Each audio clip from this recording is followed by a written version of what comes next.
Alright guys, to explain what I got going on here, and this picture might help, is with these sand filter pumps, you see you got the filter here, you got your supply line or your suction side going up to a T, splitting off to here and splitting off to here. Now this T actually reduces it down to a 1 1/4 inch fitting, so it's got these little tiny little smaller fittings up here on the pool. Now I don't really like that. I went ahead and, as you saw previously, I put a bigger fitting in here and without using a reducer, so I've got a full 1 1/2 inch fitting in the pool, more like this guy here. The problem is Intex doesn't make one of these fittings or one of these valves with 1 1/2 inch. So what I did was I went and bought this guy. You can find these at your local hardware store. Also bought a couple of reducing adapters, and this is the adapter that shrinks it down from 1 1/2 to, I'm sorry, 1 1/4 to well, you get my saying. It goes from 1 1/4 up to 1 1/2. So what I did was now they make a couple of different styles of these connectors here. Unfortunately I wasn't able to get these when I ordered them from Amazon for the second time. I ended up with this style right here. I don't like these as much because they're not as big here, but I'm going to actually I'm only going to use one of those. But this is what I did with it. I actually took and cut off the little step part here, backfilled in the edge here with epoxy using a 2-part epoxy mix that when you use it, it comes out of a tube, a real small tube, so you can kind of get it down in here, and once it dries good, it's solid. It makes it one good solid piece. So I glued that one on there, and then the other two were pretty good tight fit, but because I don't really know what type of plastic, well, I know what this plastic is, but I don't know what the plastic is I'm trying to glue it to, and I didn't want to just use PVC cement because I didn't know how well it would bond. I went ahead and used like the Gorilla Glue's 2-part epoxy, so I know it's stuck good, and I just filled it and shoved them on there and let them set. So now I have 3 fittings that'll go into the pipe, into this part, like so. Now I'm going to put all this together like that, and then because it has a 4th part, I got a cap to seal it off. I don't know if I'd ever find a use for this part here, but if I do, it'll be there. If not, it'll just be capped off. So that's what I want to have on the pool. Now I'm going to go through, actually what I'm going to do is I'm going to take my my bandsaw, my tabletop bandsaw, and cut these down just enough to where they're a nice good snug fit, kind of like so, and it'll just make for a little more, I don't know, a better looking assembly, I guess you could say. And once I get that done, we'll check it out.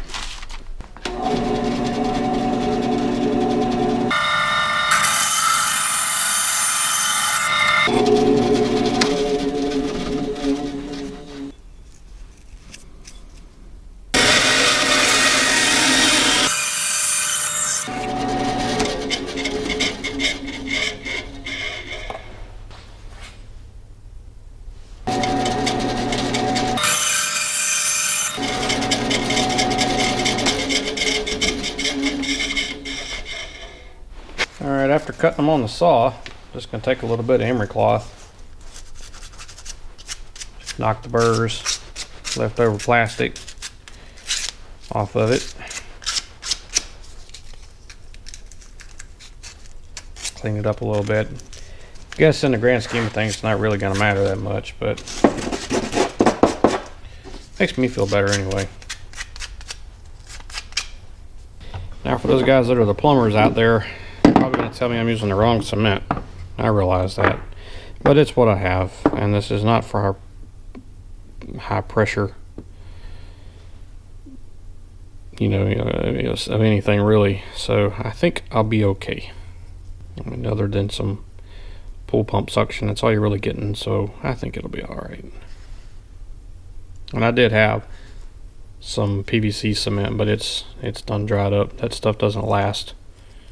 I don't care how tight you put the can, once you open it, it's kind of done.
Alright guys, well this is what I got. I let it set up for a couple days and I got the top in, plug it off.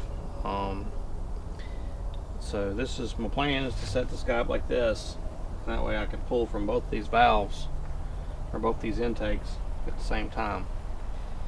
And then I can shut them off and turn them on as needed. So I'm going to go ahead and put this guy on.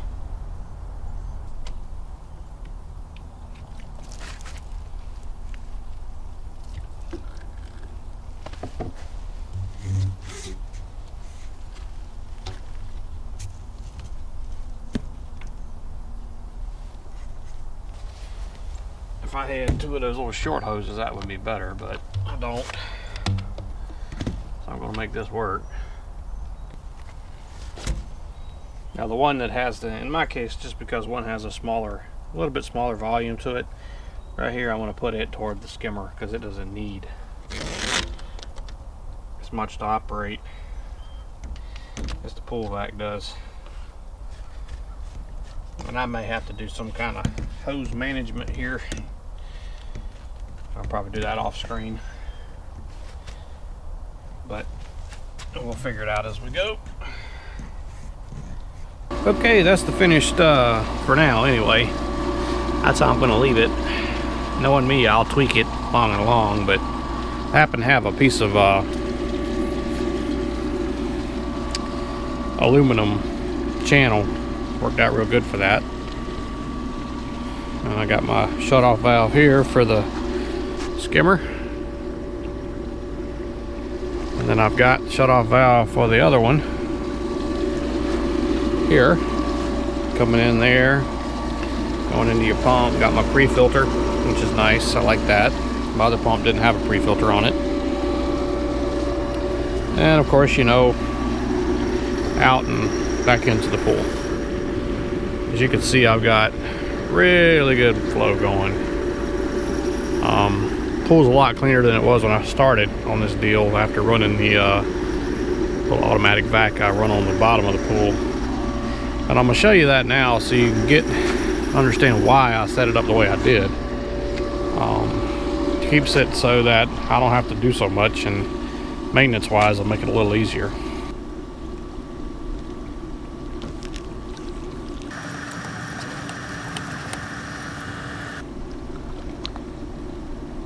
Now before, I would have to disconnect this guy, pull that loose down there to plug this part in. Well, this thing is not exactly the easiest thing to disconnect, and I just got tired of having to set this thing back up every time I wanted to use the vac.